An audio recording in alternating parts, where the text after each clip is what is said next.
저 개인적으로 궁금한 게 제가 뭐 사적인 공개를 해보면은 김영건 전 의원님 의정활동 하실 때 구교영 김영건으로 검색하면 자료가 많이 나옵니다. 기사가. 그래요? 제가 그 방에 이제 그 보좌관 한 분하고 가까워가지고 의원실발 자료를 굉장히 많이 작성했던 기억이 좀 있는데 뭐 옛날에 마사회 이런 폭로하는 것들 많이 하셨잖아요. 제가 그때 한창 보도를 좀 많이 했었는데 그런 걸 전제로 해서 고리로 좀 여쭤보면은 정유라구나.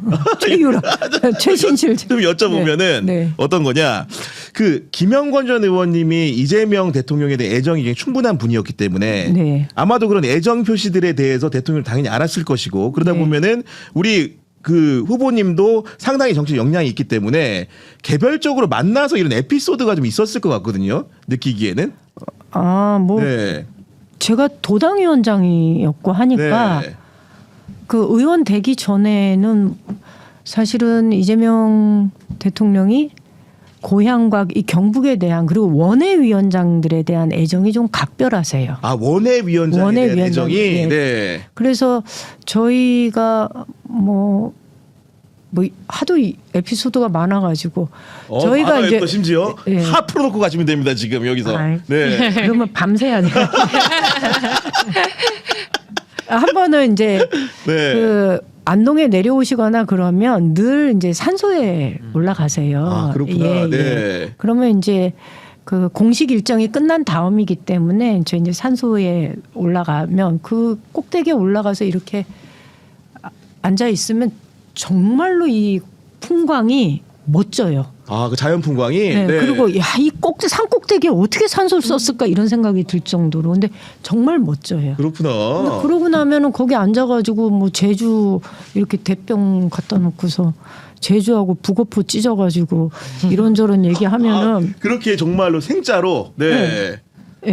그러면 또 대통령님이 말씀을 되게 재밌게 잘하세요. 아니 그럴 때 이제 편한 자리에서 주로 어떤 얘기 나눕니까? 예를 들면은 그냥 어떤 때는 에너지 전환과 관련된 얘기를 막 아주 깊게 하시기도 하고 어떤 때는 기본소득과 관련된 얘기를 아주 열심히 하시기도 하고 고민하시는 내용을 막. 그리고 그때 한 번은 옛날에 이런 얘기 하면 괜찮아요. 선 봤던 얘기도 하시고 선 봤던 얘기 옛날에. 그 검사 안동에 검사 15로 있을 때 선 봤던 얘기 뭐 이런. 검사 15 하실 때 선 본 얘기. 그때 훈처 자리가 들어왔겠죠. 보니까 사시니까. 뭐 그런 얘기도 잘 해줘요. 저희 사실 원외위원장 경북의 위원장들이 당시 당대표셨을 때 되게 좋아했던 이유 중에 하나는 뭐냐면 저희한테 격의가 없으셨어요. 권위적이거나 이러지 않으셨어요. 저희 위원장 중에 한 분이 그 TV 유튜브 채널을 갖고 있었는데 구독자 수가 안 늘어요. 근데 밥을 먹는 자리였는데 이분이 이제 하고 싶었던 거지 유튜브 채널을. 근데 이제 하지는 못하니까 얘기를 한 거야. 제가 대표님 사실은 하고 싶은데 그 못 하고 있습니다. 이랬어요. 그랬더니 하세요 이런 거예요. 해도 됩니까? 하세요. 하면 되지. 갖고 와봐.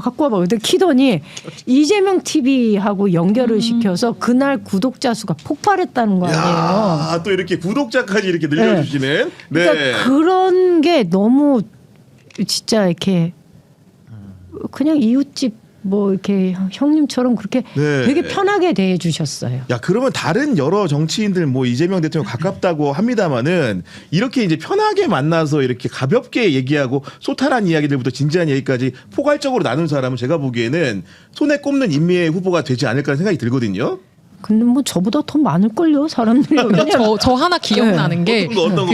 이재명 대통령 당대표 시절에 사실 기자들도 그때는 오히려 이제 뭔가 야당 대표이기도 하고 하니까 말수도 적으시고 하니까 기자들이 되게 좀 무섭다고 생각을 좀 했던 부분도 있어요. 이재명 그 당시 당대표에 대해서.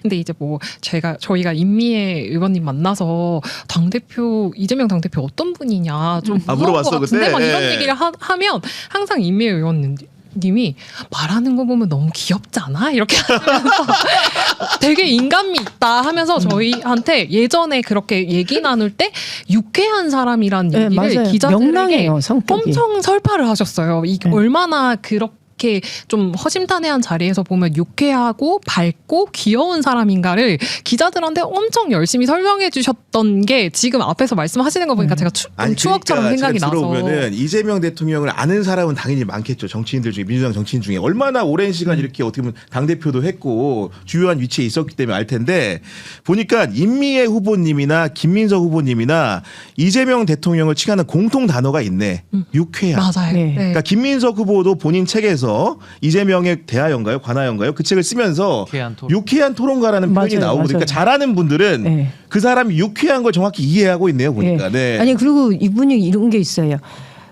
되게 권위적이어서 뭔가 의견을 반대되는 의견을 내면 싫어할 것이다라고 생각하는 사람들이 있는데요. 네. 아니에요. 다 들어준다. 반대되는 의견을 내면 그걸 굉장히 흥미롭게 받아들이는 분이에요. 그 얘기도 많이 하시죠. 네, 이게 진짜 그래요. 그러니까 생각이 다른 걸 얘기하면 괜히 좀 주눅 들고 이러잖아요. 아니고 생각이 다른 사람이 있으면 그 얘기를 되게 그냥 되게 흥미진진하게 받아들이는 네. 편이고, 그 사실은 권오을 보훈부 장관이 네. 민주당 사람이 아니잖아요. 그렇죠. 네. 예. 근데 저도 장관이 될 줄 몰랐어요. 근데 일찍 연락을 받았다는 거예요. 일찍 연락을 받았다. 예. 그런데 이제 선거 운동할 때 대통령 당선되기 전에 저한테 연락이 온 거예요. 모른다. 한 번도 만난 적이 없다. 그런데 도와주고 싶다. 어떤 분이냐 이렇게 묻더라고요. 권오을 장관이 권오을 장관이 후보님한테. 예, 저한테. 네. 예. 그분은 이제 그때 암투병 모르시니까. 예, 전혀 모르니까. 그런데 안동 사람이고 떨어졌고 지난번에, 그러니까 도와주고 싶은 마음이 있었던 거예요. 근데 모르니까 누가 뭐 도와달라고 와갖고 찾아오는 것도 아니고 이러니까 저를 불러가지고 저기 광화문에서 그때 백숙집 했거든요. 예, 그래갖고 삼계탕집. 예, 예. 그래서 네. 내가 막걸리 한 잔 먹으면서 제가 그 얘기를 했죠. 이분은 본인이 대중들로부터 사랑받고 있다는 것을 아는 사람이다. 근데 사랑을 받아본 사람은 사람을 사랑할 줄 안다. 그 마음에 따뜻함이 있는 사람이다. 야, 라고 얘기를 했더니 그 말이 그렇게 너무 인상적이었대요. 그 뒤로 장관 임명될 때까지 대통령을 한 번도 만난 적이 없어요. 그분이. 야, 신기하다. 그것도 그렇게 이제 인선이 되는 것도 보면은 뭔가 좀 이렇게 특별한 관계가 있어서 시킨 줄 알았는데 얘기 들으면 그런 건 아닌 걸로 보이네요. 보니까. 그리고 나도 네. 추천한 적 없어요. 근데 어쨌거나 하려고 찾아온 건데 보니까. 아니야. 추천 전혀 아니고 그때 저한테 그렇게 물어보시길래 내가 이분은 본인이 사랑받고 있다는 거를 아는 분이고 네. 사랑받는 사람은 이게 다르다. 뭐 이런 얘기를 했더니 아니, 근데 그게 저는 대통령님께 저는 뭐 개인적 인연이 전혀 없기 때문에 이렇게 업무하시는 모습을 이 국무회의나 뭐 여러 가지 그 보고대회 이걸 통해 보잖아요. 저는 되게 일하고 싶은 상사 스타일일 것 같아요. 제게 보면. 왜 그러냐면 보통 저도 이렇게 조직 생활 해보면 그 우리 상사분들 중에 뭐 자신의 감정을 투영한다든지 막 희한한 방향으로 리더십을 발휘하는 분들도 꽤 그렇죠. 많거든요. 네. 근데 대통령님은 딱 보면 아는 건 안다, 모르는 건 모른다. 그럼 모른다고 해서 그 사람을 질책하거나 뭐 나무라하진 않으시더라고. 근데 딱 질책하는 게 모르는데 아는 척하는 척을 거. 해가지고 네. 그거 싫어해요. 그 발각되면 그건 혼쭐이 나잖아요. 그러니까 어떻게 보면 굉장히 그게 뭐 깐깐하고 이래서 이게 한국 문화에 좀 안 맞으니까 이게 좀 빡빡하다라고 느낄지는 모르겠는데 굉장히 어떻게 보면 그냥 솔직하게 얘기하고 솔직하게 노력해서 어떤 결과물을 만들어 나가는 데에서 이분은 좀 희열을 느끼시는 거 아닌가. 그렇다고 한다면 정말 일 좋아하고 일 잘하는 사람들끼리 모이면 굉장히 리더가 그 조직을 좌우하는 데 있어서 굉장히 중요하잖아요. 우리 축구도 히딩크 감독이 오냐 뭐 누가 오냐에 따라서 맞아요. 네. 칼라가 달라지듯이. 그래서 저는 참 이재명 대통령이 보면은 정말 일 하나만 놓고 이렇게 보면 굉장히 일하기는 좀 이렇게 수월한 스타일일 수도 있겠다. 근데 보통은 그걸 잘 못하죠. 모르는데도 가서 아는 척하고.